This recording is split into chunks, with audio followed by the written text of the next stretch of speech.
ज्ञान सूर्य अर्थात सूर्य का काम है भस्म करना, सूर्य का काम है रोशनी करना। सूर्य एक बहुत बड़ा मेडिकल ट्रीटमेंट भी है। सोलार सूर्य एक बहुत बड़ा इलेक्ट्रिकल रेमेडी भी है, इन्वेंशन का रीजन भी है। तो इसलिए बाबा ने कहा यह है ज्ञान सूर्य। तो अर्थात ज्ञान को ऐसे रोशनी, ऐसा भस्म और ऐसा इलेक्ट्रिकल डिवाइस। सूर्य से कितने सारे इलेक्ट्रिकल डिवाइसेस और साइंटिफिकली और ज्योग्राफिकली सूर्य का भी कितना महत्व है। तो ये ज्ञान हमारा सब सेटिस्फाई करता है। और आज वैसे भी अभी आज्ञाकारी का वीक चल रहा है ना हमारा। तो आज्ञाकारी के वीक में आज बाबा की कौन सी आज्ञा है, वो सब हम नोट करेंगे, बिकॉज वो धारण करना है आज। 9-6 मीठे बच्चे, बाप आए हैं सारी दुनिया से, विकारों की तपत बुझाए सबको शीतल बनाने। विकारों की गर्मी ज्ञान बरसात शीतल बना देती है। तो ज्ञान बरसात शीतल बना देती है। प्रश्न है, कौन सी तपत सारी दुनिया को जला रही है? जल रही है दुनिया, कौन सी तपत है? स्ट्रॉन्ग तपत, पूरी दुनिया जलने वाली। विकारों की तपन।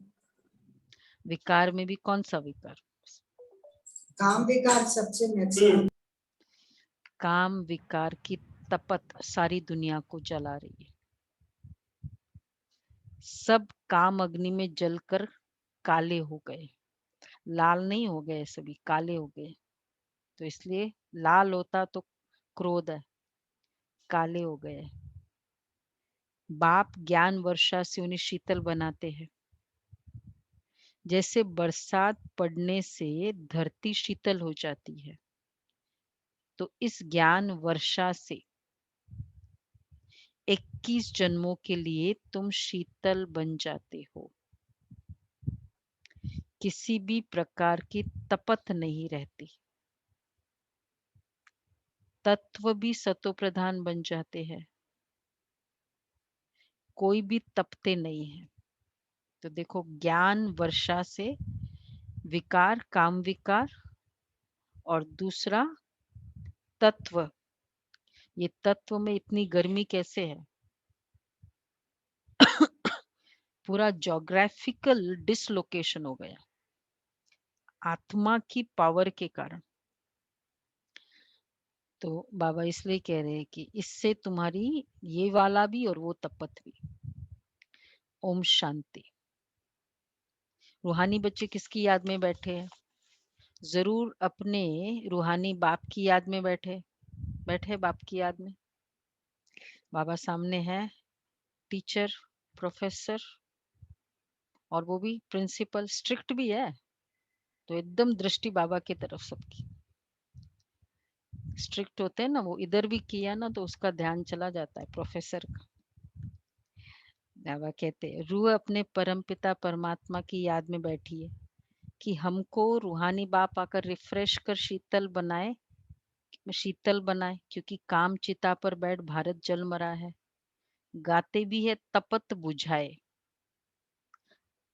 तपत काहे की? भगवान ये तपत मिटाओ मेरे। तो तपत काहे की? काम चिता की जल रही है। देखो, अग्नि छोटी सी भी हो, अग्नि अग्नि है। अगरबत्ती की अग्नि है, चलेगा। माचिस की अग्नि है, बड़ी ही नहीं है, गैस वाली नहीं है, माचिस की है। अग्नि अग्नि होती है। एक छोटी सी अगरबत्ती भी कितना कुछ डैमेज कर देती है। अगर तो काम विकार चाहे छोटा हो या बड़ा, अगर वो विकार है, दृष्टि गई कोई बात नहीं, एड ही देख रहे थे कोई बात, छोटी हो या बड़ी, वो तपत है, डैमेज वाली है। बाबा इसलिए कहते काम चिता की। बहुत तपत होती है तो मनुष्य डर मर पड़ते हैं। इस काम चिता की तपत में भारत एकदम जल मरा है। इसलिए बाप को याद करते हैं कि आकर शीतल बनाओ। बरसात पड़ने से शीतलता हो जाती है, धरती शीतल हो जाती है। यह तो बरसात है ज्ञान की। एक ही बार आकर इतना शीतल बनाते हैं, इतना सब कुछ दे देते हैं, जो सतयुग में कोई चीज की उत्कंठा ही नहीं रहती।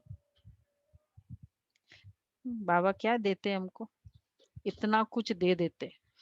हमको तो चाहिए ना, क्या चाहिए, बिजनेस अच्छा चाहिए, कभी कभी होता है ना, शरीर भी अच्छा हो, बिजनेस अच्छा हो, संबंधी मेरे सुने, स्टैंडर्ड ऑफ लिविंग हमारा मेंटेन रहे। बाबा देते, बाबा कहते एक ही बार बाबा सब कुछ दे देते। क्या देते हैं बाबा, मिला क्या, स्टैंडर्ड ऑफ लिविंग अच्छी हुई। कल का वरदान सचमुच पावरफुल था। फरमान वाला की अरमान खत्म, ये वरदान मिल गया ना। बाबा अरमान पूरी नहीं करते, अरमान मुक्त बना देते। तो ये वरदान बाबा देते हैं। इसलिए क्या हुआ, तो बाबा एक ही बार आकर इतना सब कुछ दे देते हैं, जो सतयुग में कोई चीज की उत्कंठा ही नहीं रहती। संकल्प ही नहीं करने की। अब संकल्प संगम युग में हम सेवा प्रति संकल्प करते कि बाबा ऐसा होना चाहिए। सेवा प्रति संकल्प इच्छा नहीं है, बाकी फिर उत्कंठा नहीं, कोई संकल्प ही नहीं, कोई इच्छा ही नहीं। आधा कल्प उत्कंठा में रहते आए हो, बाबा आकर शीतल बनाओ। पतित पावन बाप आकर हमको शीतल बनाए। इस ज्ञान वर्षा से भारत अथवा सारी दुनिया शीतल हो जाती है। तुम स्वर्ग के मालिक बन जाते हो। मनुष्य मरते हैं तो कहते स्वर्गवासी हुआ, वो तो सिर्फ मुख मीठा करते हैं। तुम जानते हो स्वर्ग की तो अब स्थापना हो रही है। ऐसे कैसे, इतना मेहनत करके पूरा संगम युग लगाते तब स्वर्गवासी होते, ऐसे शरीर छोड़ते कैसे उसको एंट्री मिल जाती है। हमको तो अभी तक पास नहीं मिली है, गेट पास नहीं मिली है, मतलब सीट मिली नहीं है, चलो रिजर्व वो मिला एंट्री वाला। तो ऐसे कैसे चलाए होगा। तो बाबा कह रहे हैं वो तो सिर्फ मुख मीठा करते हैं। बाबा आया हुआ है, ये ज्ञान वर्षा कर रहे हैं। शीतलता का असर 21 जन्म रहता है। वहां न बरसात न किसी चीज की इच्छा रहती है। शीतलता का असर तो ये कितने जन्म चलता है, इतना शीतल बना देता है। शीतलता, क्रोध और शीतलता, ये तो ठीक है। कहते हैं ना ठंडा, बहुत ठंडे गरम दिमाग का है।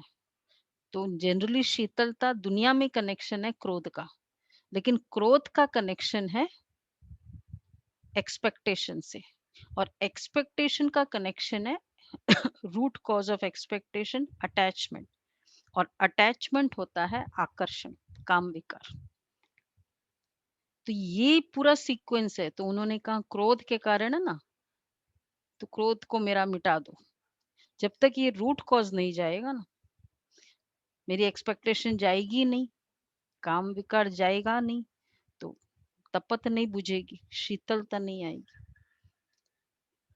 तो ये बाबा कह रहे हैं वो तो सिर्फ मुख मीठ स, हाँ, शीतलता का असर 21 जन्म चलता है।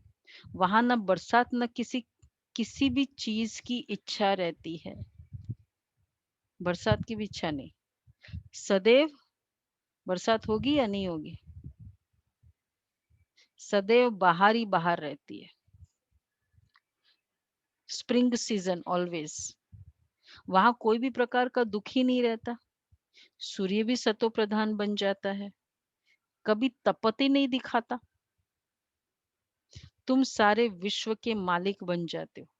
जोग्राफिकल रीजन है सूर्य की तपत की फीलिंग, चाहे उसको हम ट्रॉपिकल कंट्रीज कह देते, इक्वेटोरियल रीजन्स में ज्यादा सूर्य है का तपत है, ट्रॉपिकल कंट्रीज जैसे इंडिया है उसमें, तो लॉन्गिट्यूड और लैटिट्यूड के कारण ये तपत है ना सूर्य का।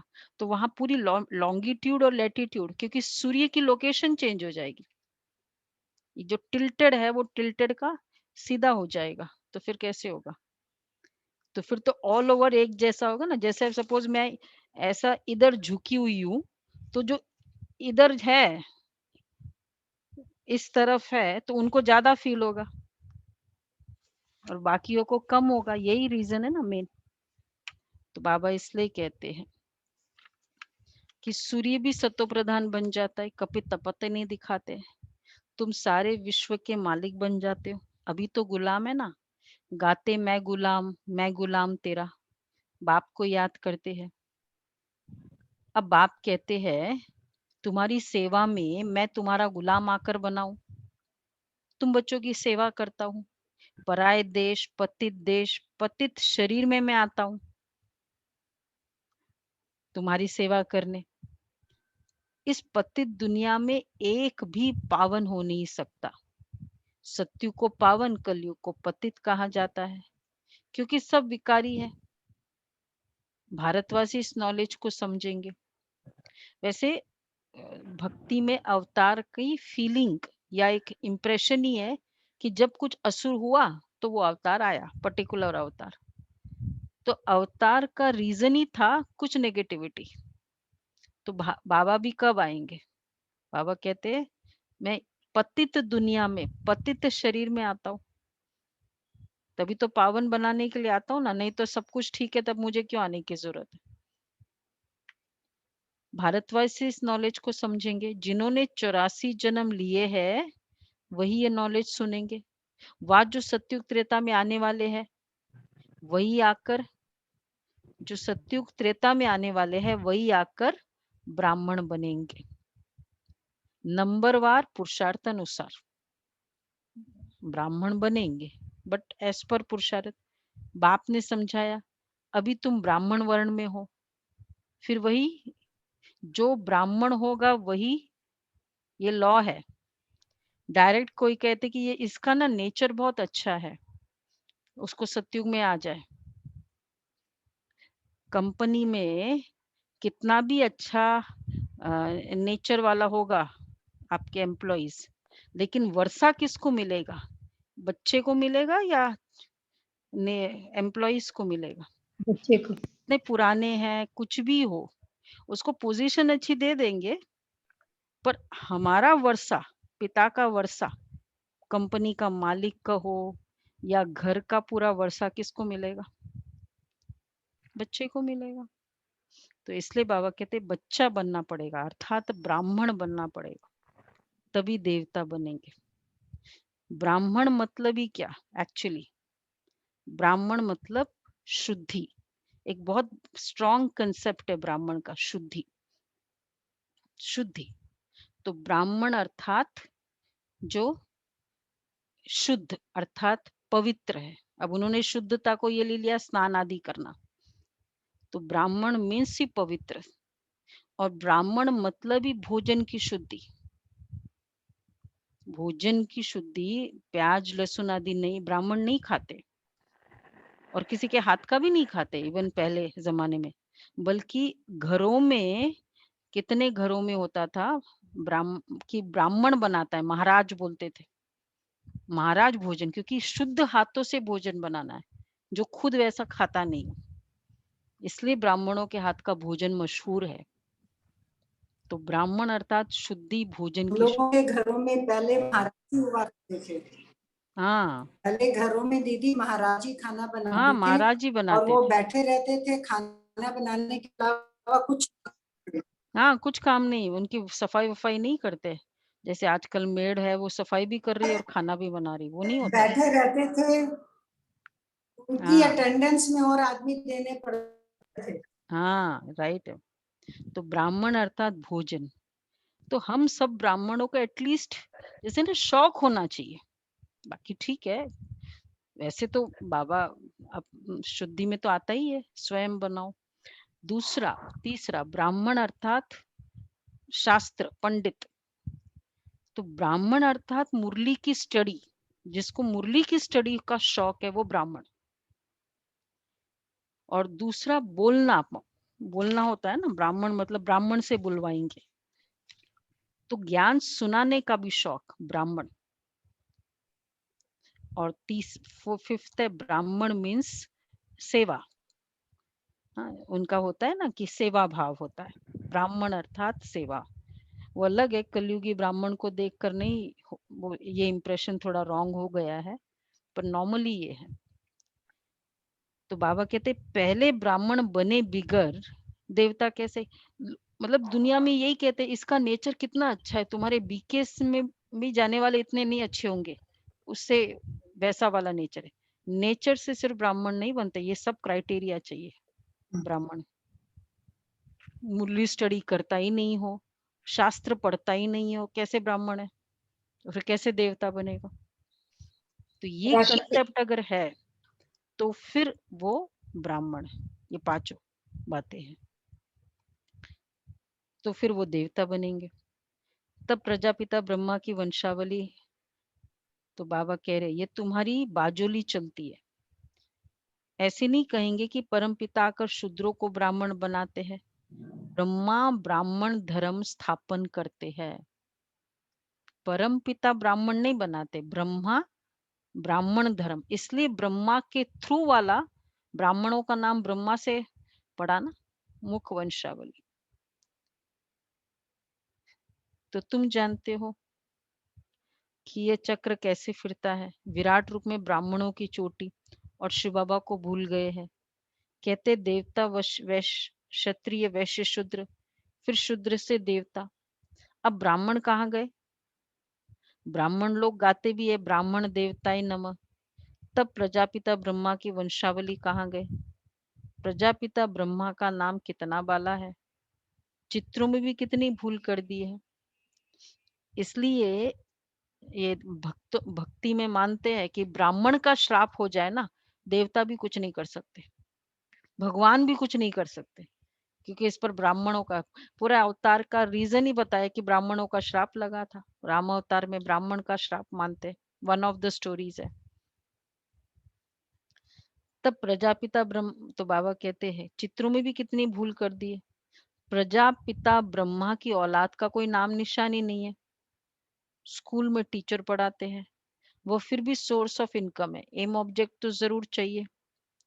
तुम बच्चे जानते हो उस पढ़ाई से ही मर्तबा मिलता है। पतित दुनिया में भगवान आकर पतितों को पढ़ाते हैं। बाप कहते हैं मैं तुम बच्चों को पढ़ाकर पावन बनाता हूँ। इस पढ़ाई से देखो इनकम कितनी भारी है, कितनी इनकम होती है एक एक घंटे की पढ़ाई से। एक घंटा कंटिन्यूस पॉजिटिव थॉट्स, वैसे भी पूरे दिन में पॉसिबल नहीं होता, होता नहीं है ऐसे। और ऊपर से संगठन की वो शक्ति, और फिर पूरे दिन कितनी इनकम मिलती है, कितने संकल्प। जैसे ही पूरे दिन कुछ संकल्प आता था या कुछ इच्छा, अरमान फरमान बार बार याद आता था, तो कितने सारे वैसे ही बचत हो गई। संकल्प की बचत मतलब डायमंड की बचत हो गई, नहीं तो डायमंड वेस्ट जाता था, एक एक डायमंड जा रहा है, ये फील करना है। तो बाबा कहते हैं पद्मों की बचत होती है ना, क्योंकि पद्मों की कमाई होती है। तो बाबा कह रहे इस पढ़ाई से देखो कितना इनकम भारी है। आधा कल्प के लिए तुम तकदीर बनाते हो, भारत में गाया हुआ 21 पीढ़ी, अब तुम बेहद के बाप से 21 पीढ़ी बेहद का वर्षा पाते हो। लौकिक बाप का है अल्पकाल क्षण भंगुर का वर्षा, लौकिक बाप क्या देगा, ये वाला वर्षा। और बेहद का बाप बेहद का वर्षा देते। इस बाप से तुम ऐसा वर्षा पाते हो जो पीढ़ी बाई पीढ़ी तुमको दुख नहीं रहेगा। भारत में ही बेहद का सुख था। ये ज्ञान और किसकी बुद्धि में है नहीं, ये ज्ञान देने वाला बाप, बाप जाने और जिनको देते वह जाने, और न जाने कोई। ग्रंथ में तो उनकी महिमा गाई हुई है, एको अंकार निराकार निरंकार। इसका अर्थ भी अभी तुम समझते हो, वो तो सिर्फ गाते निरंकारी। इतनी बड़ी अथॉरिटी होते हुए भी उनको कोई अहंकार ही नहीं है। यहाँ तो थोड़ी भी पोजीशन वाले होते तो कितना नशा उन को रहता है। और उनको बिल्कुल अहंकार नहीं। इसलिए यूनिकनेस है कि बहुत कुछ है लेकिन निरंकारी। बहुत कुछ है, अहंकारी तो कॉमन है, बहुतों के सभी है उसमें। मैं एक्सेप्शनल हूँ मतलब क्या? याद किसको करते हैं मालूम है? इवन लौकिक में हमारे आदरणीय वो अब्दुल कलाम जी, क्या याद है उनकी?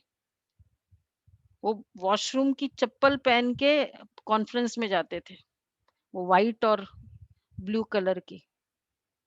बताया ना मैंने, कई बार एशियाड विलेज में होते थे ना, जब वो डीआरडीओ के चीफ थे और वो तो जाती थी बहनें, मतलब यहीं से श्री फोर्ट से हम कोई भी सेवा का प्रोग्राम, आशा दीदी आते थे फिर तो दरवाजा खोलते थे, क्योंकि वैसे कुमार थे तो कोई और तो था नहीं।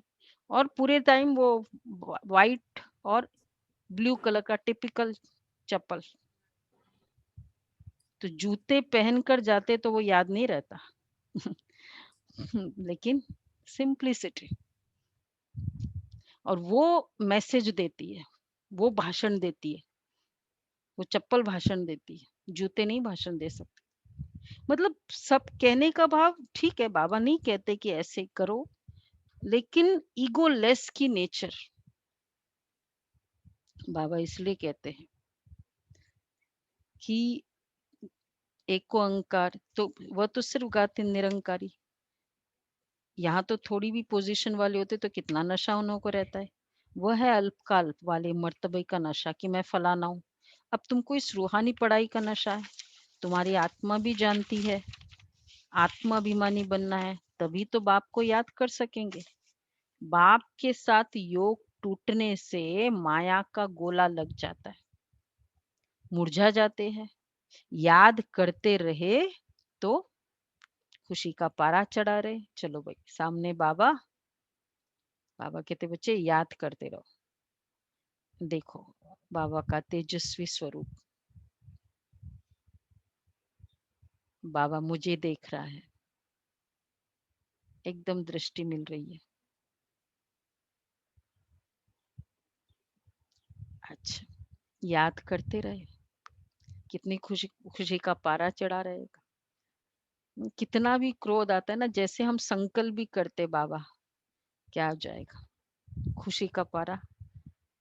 कोई बड़ा इम्तिहान पास करते तो खुशी होती ना, समझते बस इसके ऊपर और कोई पढ़ाई नहीं है, कि जितना बड़ा इम्तिहान उतनी खुशी। तुम भी जानते हो हमारी इस पढ़ाई से ऊंच और कोई पढ़ाई है ही नहीं। बहुत बड़ी पढ़ाई होती तो कितना नशा होता है। कल बाबा ने नशे की कौन सी बात, वो जो हमारा पुरुषार्थ में भी था, मैं आत्मा हूँ, यही नशा, ये बार बार ये नशा रहे। पढ़ाई का नशा होता है ना, अरे क्यों पढ़ाई, बड़ी पढ़ाई का नशा होता है कि ये मैंने, सब लोग थोड़ी करे। इतने सारे रिलेटिव्स में मैंने एलएलएम किया, मैंने पीएचडी, मतलब मैं पीएचडी हूँ। पढ़ाई उसकी आइडेंटिटी होती है। तो आप बताओ कैरेक्टर की जैसी पढ़ाई कोई है? और वो भी इतनी माइन्यूटली, जो बाबा ने जब मुरलियों में बताते हैं, इससे बड़ी पढ़ाई। तो इसलिए नशा होना चाहिए। बाबा कहते हैं इन लक्ष्मी नारायण ने पास्ट में जरूर ऐसी पढ़ाई की थी, राजयोग सीखे तब तो महाराजा महारानी बने। राजयोग तो मशहूर है, परमपिता परमात्मा का राजयोग सिखाते हैं स्वर्ग के लिए। कहते भी पास्ट में ऐसे कर्म किए हैं तब ये बने हैं। तुम जानते हो इस जन्म में हम ऐसे कर्म सीखते हैं, ऐसे कर्म सीखते हैं जो भविष्य 21 जन्मों के लिए राज्य करेंगे, वह स्वर्ग में विराजमान होंगे। यथा राजा रानी तथा प्रजा भी है ना, राजधानी है ना, बाप आया है राजधानी स्थापन करने। फिर तुम जाकर 21 जन्म क्या करेंगे? बाप आया राजधानी स्थापन करेंगे करने, तुम जाकर 21 जन्म डैश करेंगे। राज्य भाग्य भोगेंगे या राज करेंगे, राज्य करेंगे, विश्व का सुख मालिक भोगेंगे, सुख भोगेंगे, सुख भोगेंगे, मौत भोग बनाएंगे, तालब प्राप्त करेंगे, क्या करेंगे? मौत, तालब मौज, पालना करेंगे। हम पालना करते, स्थापना बाबा कर रहे हैं। वहां जाकर सिर्फ पालना करना है। मेहनत किस में है, स्थापना या पालना? स्थापना में, स्थापना में स्थापना में है, पालना तो टेक ऑपरेशनल केयर है। लेवल पर तो एक बार वो कहते हैं ना, एक बार सेट हो जाए वो चलता रहता है। स्थापना में बहुत मेहनत है। तो बाबा कहते हैं पालना, तो पालना का संस्कार, इसलिए हमको अभी से वो संस्कार डालना है, पालने का, फॉलो अप करना। अभी बाबा करा रहा है सेवा, वो तो हम अभी तो बाबा है, जिस भी आत्मा के निमित्त बनना है बाबा करा रहा है, तो स्थापना का कार्य बाबा कर रहा है। फिर पालना का संस्कार, फॉलो अप करो, क्या हुआ, कैसे हुआ, मतलब वो आत्मा आ रही है, नहीं आ रही है, पालना करना, क्योंकि यही संस्कार हमें भरने होंगे। तो बाबा कहते हैं फिर तुम जाकर पालना करेंगे। 63 जन्म तो दुख भोगा है, वह सब खत्म हो जाएंगे। भारत को स्वर्ग कहा जाता है, अभी तो नरक है। सृष्टि कितनी बदल गई है, वह राजाई कहाँ चली गई। रावण राज्य शुरू होने से फिर तुम पतित बन जाते हो। बाप कहते तुम अपने 84 के चक्र को नहीं जानते हो। अभी तुम बच्चों को बार बार समझाया जाता है, तुमने 84 का चक्र पूरा किया है, कंप्लीट, चक्कर इज ओवर। अभी तुम्हारा बच्चे ये अंतिम जन्म है, ये 60s की मुरली, अब तो अंतिम समय है, अंतिम जन्म का अंतिम समय है। अब फिर से अपना वर्षा लेना है। तुमको मुक्ति धाम में बैठ नहीं जाना है, तुमको मुक्ति धाम में बैठ नहीं जाना है, घर में आकर बैठ जाओ, ठीक है ना। कईयों का होता है ना, ये नयों को जब कराते हैं ना, नहीं परम धाम में बहुत अच्छा लगता है, बैठे रहो वहां पूरे दिन, बैठे रहो। पेरेंट्स भी बोर हो जाएंगे बच्चे से, सारा दिन मेरे पास ही बैठा रहता है। कितना भी प्यार हो, कौन चाहेगा कि बच्चा सारा दिन मेरे पास बैठा रहे। काम वाम सब छोड़े, तुमने उसको विदेश भेजा, पढ़ाई पढ़ाई लिखाई करा के आकर बैठ गया आपके पास। बोलो भाई किसको अच्छा लगता है, विदेश में जाके पढ़ के आया, किसको अच्छा लगता है ऐसा बच्चा? कोई को नहीं अच्छा लगता है ना। तो हमको इतना सर्वगुण संपन्न बनाया, या भक्ति में इतना पुरुषार्थ किया, इतनी पूजा की, भक्ति की उसने, निर्वाण गया, बुद्ध निर्वाण गया, ऊपर जाके बैठ गया, क्या फायदा भाई, उसकी तो जरूरत नीचे है। इतनी पढ़ाई की तो यहाँ इतनी प्रॉब्लम हो रही है, तुम्हारी वो पढ़ाई की जरूरत तो यहाँ है, अभी है। इसलिए बाबा कहते तुमको मुक्ति धाम में बैठ नहीं जाना है, तुम्हारा डैश पार्ट है, तुम्हारा मेन रोल है, हमारा हीरो का पार्ट है, हीरो का रोल है। एक वर्ड, तुम्हारा ऑलराउंड पार्ट है, ऑल कल्याणकारी, राउंड पार्ट है। ऑल राउंड पार्ट मतलब ऑल राउंडर। सत्युग त्रेता एक है ऑल राउंड, सब काम करने आता है, एक है ऑल राउंड पार्ट, हमारा ऑल राउंड पार्ट है। ऑलराउंडर की बहुत वैल्यू हो जाती है, बॉलर भी है, फील्डर भी अच्छा है, बैट्समैन भी है, बहुत वैल्यू होती है बल्कि ऑलराउंडर की। हमारा ऑलराउंड पार्ट है। ऐसे बहुत है जो सतयुग से लेकर द्वापर कलयुग तक भी, ऐसे भी बहुत है। कौन से? जो सतयुग से लेकर द्वापर कलयुग तक भी मुक्ति धाम में रहते हैं। ऐसे नहीं कहेंगे या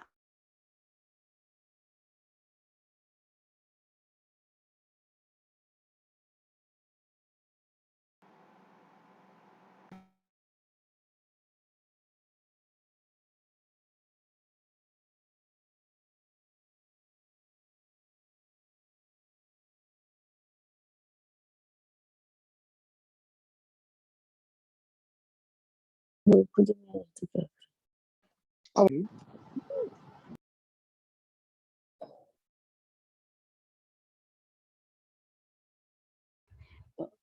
बाबा कह रहे हैं तुमको मुक्ति धाम में बैठ नहीं जाना है, तुम्हारा ऑलराउंड पार्ट है। ऐसे ऐसे नहीं कहाँ यहाँ कहेंगे यहाँ आने से तो मुक्ति धाम अच्छा। एक्चुअली वो आत्माएं ज्यादा कहती है यहाँ आने से, क्योंकि उनका ज्यादा पार्ट मुक्ति धाम में ही रहा ऑलवेज। कितने समय से वो आत्मा का पार्ट वही रहा। तो जब मेजॉरिटी ऑफ द टाइम मुक्ति धाम में रहे, हम लोगों ने देखा ना स्टैटिस्टिक्स 1950 250 करोड़ और 800 करोड़, आज क्या है 2021 में, तो 33 करोड़ माइनस 800 करोड़, इतनी सारी आत्माएं। मेजॉरिटी ऑफ द अगर 250, चलो 250 करोड़ भी सोचे, सॉरी 500-600 करोड़ भी सोचे, तो इसका मतलब 600 करोड़ आत्माएं ज्यादा से ज्यादा ऊपर रही। 1950 का सेंसेक्स है, उसके पहले का भी देख लो तो इसलिए तो फिर उनकी इच्छा होगी ना, ज्यादा समय ऊपर रही। और जब वो आई तब यहाँ दर्द ही हुआ। आप घर में जाते हो, नीचे कहीं ऑफिस में जाते हो, जाते ही वहां बहुत गुस्सा करते हैं, और मेजोरिटी टाइम तो आप कैबिन में बैठे होते हो, तो आप क्या कहेंगे, बाबा जाऊं ही नहीं, क्योंकि जाते ही वो प्रॉब्लम देखा आपने। ये कारण है, वो आत्माएं, ऐसी आत्माएं कहेंगे यहाँ आने से तो मुक्ति धाम अच्छा है। वो तो मच्छरों सदृश हो गया, आया और ये गया, थोड़े समय के लिए आया गया। और ऐसी आत्माएं कितनी है जो ऐसे चाहने वाली, 600 भी क्या कहेंगे, अगर 1900 से देखा जाए, सेंसेक्स देखे तो 600 से भी ज्यादा 700 करोड़ होंगी ये आत्माएं जो ये करती है। तो इसलिए बाबा कहते हैं ऐसे कभी ऐसे नहीं कहेंगे, हम लोग ऐसे नहीं कहेंगे।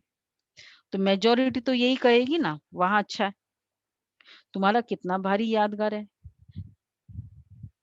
ये तो मंदिर किसके है, जो शुरू से लेकर पाठ बजाते आए हैं, उन्हों का ही यादगार बनता आया है। पिछाड़ी में जो आते हैं उन्हों का यादगार है क्या। वैसे भी ये स्टैच्यूज आदि बनाते हैं, किसकी बनाते हैं, कोई भी जिसका बहुत कंट्रीब्यूशन है वर्ल्ड के लिए, इंडिया के फ्रीडम के लिए, या कोई पर्टिकुलर है, बस थोड़ा सा आया और गया, उसका क्या यादगार है। तो इसलिए हम मंदिर किसके बनेंगे, देवी देवताओं के बनेंगे। उनका क्या बनेगा, मुक्ति धाम में रहने वालों का। उन्हों के याद बिछाड़ी में जो आते हैं उन्हों का यादगार है क्या, कुछ भी नहीं। तुम्हारा कितना भारी यादगार है, सबसे जास्ती पार्ट तुम बजाते हो। तुम अपनी प्रारब्ध का टाइम पूरा कर, कब हमारा प्रारब्ध का टाइम पूरा होता है, फास्ट बताइए उमा थिरानी बहन।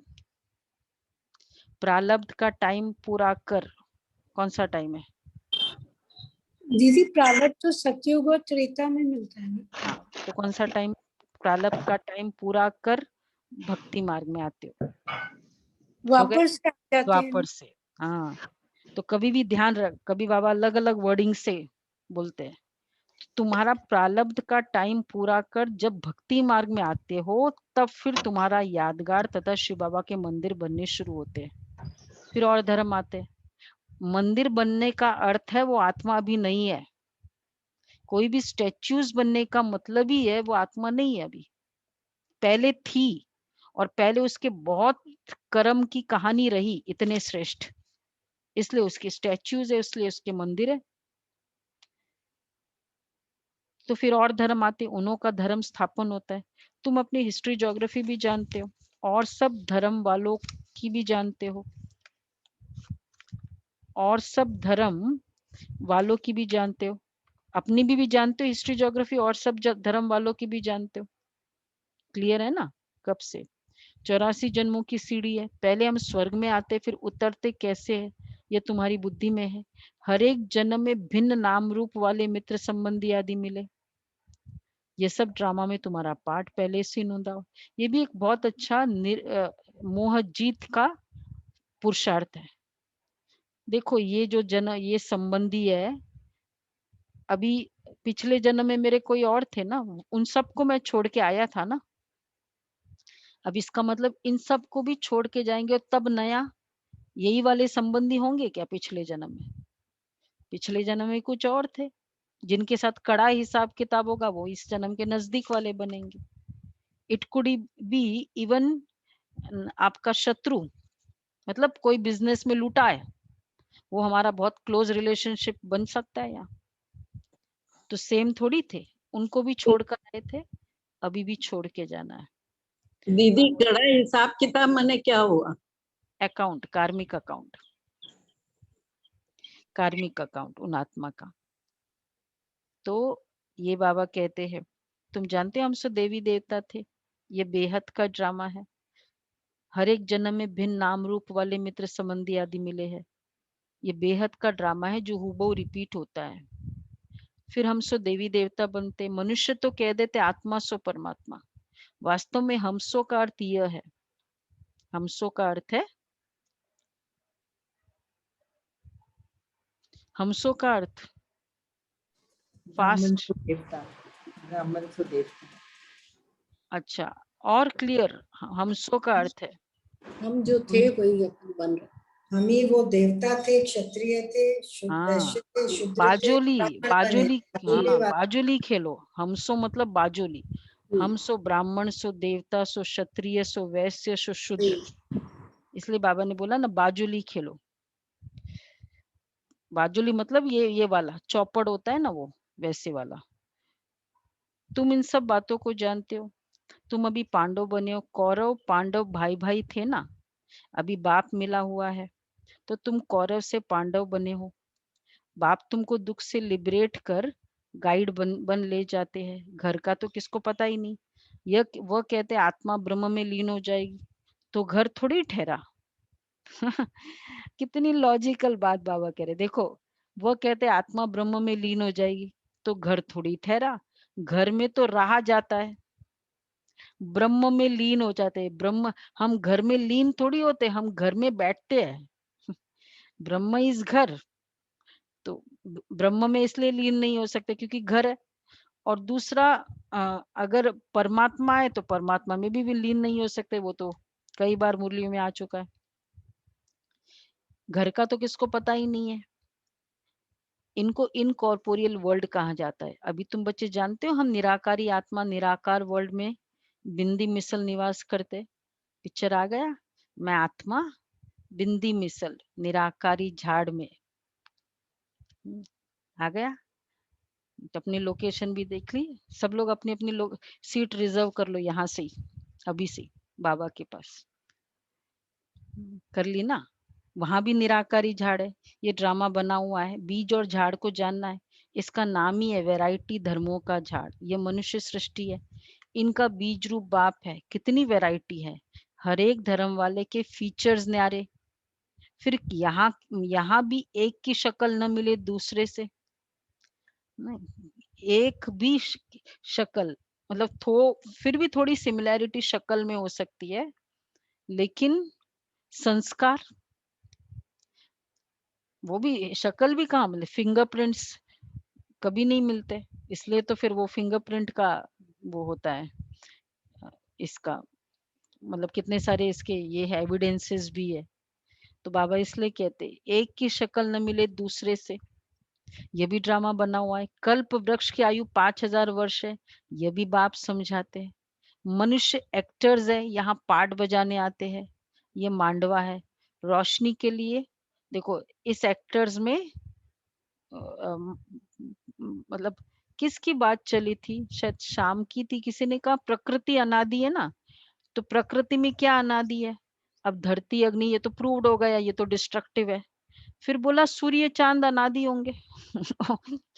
अनादि वो कहीं, मतलब अनादि को कुछ वर्ड प्रकृति को यूज करना है तो चलो सूर्य चांद करो अनादि। वो तो इस मांडवे की रोशनी है। जब तक स्टेज चलेगा तो रोशनी तो चलेगी ना, नाटक चलता रहेगा तो रोशनी चलेगी। इसको प्रकृति थोड़ी कहते हैं। सूर्य चांद बस वो प्रकृति हो गई। तो इसलिए ड्रामा अनादि है, प्रकृति अनादि नहीं है। उसी प्रकृति को ड्रामा को लोगों ने प्रकृति कह दिया। तो सूर्य चांद तो रोशनी के लिए है, यह कोई देवता थोड़ी है। यह तो सूर्य चांद क्या है, यह तो लाइट्स है, बत्तियां है, कोई देवता नहीं है। क्योंकि कोई चीज बस देखते रहते हैं, कोई अच्छा है, अच्छा मतलब सूर्य रोशनी दे रहा है तो सोचते हैं हमेशा ही देता रहता है, ये देवता हो गया। परंतु दीदी, सभी करते हैं इसलिए देवता कह देते हैं। प्रकृति भी तो जैसे आपने बोला धरती, जल, वायु, मतलब ये भी तो अपने फॉर्म्स में रहते ही है ना हाँ थ्रू आउट। हाँ, प्रकृति तो रहती है लेकिन अनादि इटर्नल है, डिस्ट्रक्टिव तो है ना। धरती, अब अगर कहे हम धरती अनादि है तो कौन सी धरती? फॉरेन की धरती तो अभी विनाश होने वाली है। धरती अनादि है, हवा अनादि है, तो विदेश वाला तो हवा रहने वाली नहीं है। वो धरती तो भूकंप हो जाएगी, चली जाएगी। तो कौन सी धरती अनादि है? प्रकृति अनादि है तो कौन सी धरती? इसका मीन्स कि वो होता कभी खत्म नहीं होता, कुछ ना कुछ तत्व जो मैटर है वो तो रहता है। नहीं, मैटर का मतलब अब आत्मा खत्म, अगर हम कहते हैं आत्मा के साथ कंपेयर करें, आत्मा अनादि, प्रकृति अनादि, तो आत्मा का तो कुछ भी चीज नहीं विनाश होता है ना। न मन विनाश होता है, न बुद्धि विनाश होती, न संस्कार। कोई भी चीज अगर विनाश होता है वो अनादि कैसे है? तो फॉरेन की धरती अनादि है या? तो अब ये तो खैर बड़ा टॉपिक है, हम लोग ने शाम के समय कवर किया था। बट ये है इसका एक्चुअली ड्रामा अनादि है, धरती प्रकृति अनादि नहीं है, इसका ये डिटेल है। तो बाबा कहते हैं सर, बाप ओबीडिएंट सर्वेंट है। जिसको भी ये वाले डाउट्स हो ना, शाम के क्लास में आओ, उसमें हम अलाउ करते सारे। तो बाबा कहते हैं तुम बच्चों को फिर से देवी देवता पद प्राप्त कराने आता हूँ। चढ़ती कला उतरती कला हर चीज की अनादि, हर चीज की होती है। पुरानी दुनिया को तमो प्रधान, नई दुनिया को सतो प्रधान कहा जाता है। हर एक चीज नई से पुरानी होती है। आत्मा कहती है शरीर भी तमो प्रधान पतित है। यह सतयुग में आत्मा और शरीर सतो प्रधान थे, माथा नहीं खपाते थे। आत्मा और शरीर माथा नहीं खपाते थे। आत्मा को अब ज्ञान मिला है, स्मृति आई है, हम 84 जन्म लेते हैं। ये राज बेहद का बाप समझाते। दुख में बाप को ही पुकारते रहते हैं, रहम करो हे दुख हरता सुख करता। भारत ही सबसे सुखी था ना, भारत जैसा पवित्र खंड और कोई हो नहीं सकता। अभी बाप तुम बच्चों की झोली अविनाशी ज्ञान रत्नों से भरते हैं। कभी ऐसा बाप देखा है? कहते हैं बच्चों, ऐसा बाप कैसे? बच्चों मैं तुम्हारे लिए वैकुंठ सौगात ले आया हूँ। सबके लिए स्वर्ग की सौगात है। छोटे बच्चे के लिए छोटा आईपैड का खिलौना और बड़े के लिए बड़ा नहीं है, सबके लिए स्वर्ग। ऐसा बाप कोई देखा कभी? स्वर्ग ही गिफ्ट कर दो। तुम स्वर्गवासी थे, अब पतित नरकवासी बन पड़े हो। पावन उनको कहा जाता है जो विकार में नहीं जाते। सतयुग में संपूर्ण निर्विकारी, इस समय है संपूर्ण विकारी। बात कहते तुम भी संपूर्ण निर्विकारी थे, अब संपूर्ण विकारी बने हो। फिर संपूर्ण निर्विकारी देवता पद पाना है बाप को याद करने से। अक्षर देखो कितने अच्छे हैं, मन मना भव, मुझ बाप को याद करो तो तुम तमो प्रधान से सतो प्रधान बन जाएंगे। मैं सर्वशक्तिवान हूं ना, मुझे याद करो। याद को ही योग अग्नि कहा जाता है, जिससे तुम्हारे पाप दग्ध होंगे, तुम पवित्र बन जाएंगे। अच्छा, मीठे मीठे सिकिलदे बच्चों प्रति मात पिता बाप दादा का याद प्यार गुड मॉर्निंग। रूहानी बाप की रूहानी बच्चों को नमस्ते। रूहानी बच्चों की रूहानी बाप दादा को याद प्यार नमस्ते, good morning. Thank you Baba. Thank you. अच्छा, पहला पॉइंट है रूहानी पढ़ाई के नशे में रहना है। बाप समान निरंकारी बनना है। पोजीशन आदि का अहंकार नहीं रखना है। पोजीशन आदि का अहंकार नहीं रखना है। दूसरा है अपनी झोली ज्ञान रत्नों से भरनी है।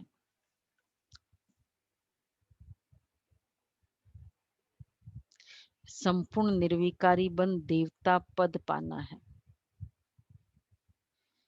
कभी भी मुरझाना नहीं है, कभी भी मुरझाना नहीं है। वरदान है सर्वात्माओं के प्रति, सर्वात्माओं के पतित संकल्प व वृत्तियों को भस्म करने वाले मास्टर ज्ञान सूर्य भव। जैसे सूर्य अपनी किरणों से कीचड़ा गंदगी के कीटाणु भस्म कर देता है, ऐसे जब आप मास्टर ज्ञान सूर्य बनकर कोई भी पतित आत्मा को देखेंगे तो उनका पतित संकल्प, पतित वृत्ति व दृष्टि भस्म हो जाएगी। पतित पावनी आत्मा पर पतित संकल्प वार नहीं कर सकता। पतित आत्माएं पतित पावनियों पर बलिहार जाएगी। इसके लिए माइट हाउस अर्थात मास्टर ज्ञान सूर्य स्थिति में सदा स्थित रहो। कितना पावरफुल। कोई भी आत्मा का पतित, कईयों की कंप्लेन होती भी है, तो उसके लिए बाबा ने मास्टर ज्ञान सूर्य, दीदी हमेशा कहा करती थी, अगर तुम शिव शक्ति बन के दृष्टि दोगी ना, किसी का पतित संकल्प नहीं चलेगा।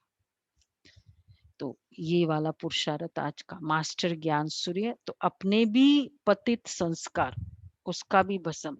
अगर कहीं भी हमको लगता है हमको एड में बड़ा मजा आता है या ये सब देखने का दिल करता है, तो ये पतितपना है। उसके लिए ये मास्टर ज्ञान सूर्य का स्वमान कि ये पूरे पतित संस्कार भस्म हो रहे, ये फील करे। आज का पुरुषार्थ ये वाला करे। तो ये पुरुषार्थ है, स्लोगन है अपने धारणा स्वरूप से योगी जीवन का प्रभाव डालना। ये बहुत बड़ी सेवा है, बहुत अच्छी। अपने धारणा स्वरूप से योगी जीवन का प्रभाव। धारणाएं कौन सी होती है? पवित्रता की धारणा। दूसरी ईगोलेस रहना, निरंकारी। आज की धारणा निरंकारी बनना है। स्वमान कल का ही तो था ना, कल की मुरली का क्विज था। जितना स्वमान में रहेंगे, निरंकारी भी बनना है, अभिमान भी नष्ट करना है, स्वमान में भी रहना है। वाला धारणा स्वरूप निरंकारी वाला भी बहुत सेवा करता है, निरंकारीपन। इसी ये है सेवा। तो आज की आज्ञाएं कितनी सारी है। ऐसे फिलॉसफी ज्यादा थी, बट एक आज्ञा थी, कौन सी? काम विकार की तपत को बुझाना है, मिटाना है। और उसके लिए क्योंकि जितना शीतलता, ज्ञान की शीतलता से, बरसात से उस तपत को मिटाना है। ये रहेगा आज का आज्ञा। अच्छा, हम करेंगे पुरुषार्थ। अच्छा, अव्यक्त इशारे है। जैसे स्थूल एक्सरसाइज से तन तंदुरुस्त रहता है, ऐसे चलते फिरते अपने 5 स्वरूपों में जाने की एक्सरसाइज करते रहो। जब ब्राह्मण शब्द याद आए तो ब्राह्मण जीवन के अनुभव में आ जाओ। फरिश्ता शब्द कहो तो फरिश्ता बन जाओ। तो सारे दिन में यह मन की ड्रिल करो। शरीर की ड्रिल तो शरीर के तंदुरुस्ती के लिए करते हो, करते रहो, लेकिन साथ साथ मन की एक्सरसाइज बार बार करो। वो वर्ड आते ही वो यादें आ जाए, और उन्हीं के लिए आएगी। जैसे सपोज आप बॉम्बे में रहे हो, अभी दिल्ली वाले हो, या दिल्ली में रहे हो, आप बॉम्बे में हो, तो जैसे ही वो बॉम्बे और वो स्कूल बोलते ही क्या याद आ जाएगा? क्योंकि आप रहे हो, यू हैड लेड, जिए हो। तो इसी तरह ब्राह्मण जीना होगा तो इमीडिएटली ब्राह्मण। फरिश्ता जीना, लिव एज एन एंजल, ये भी पुरुषार्थ है। एंजल काम करेंगे। ये आज जून है ना, जुलाई मंथ का है। एंजल का पुरुषार्थ। अच्छा, और मम्मा का है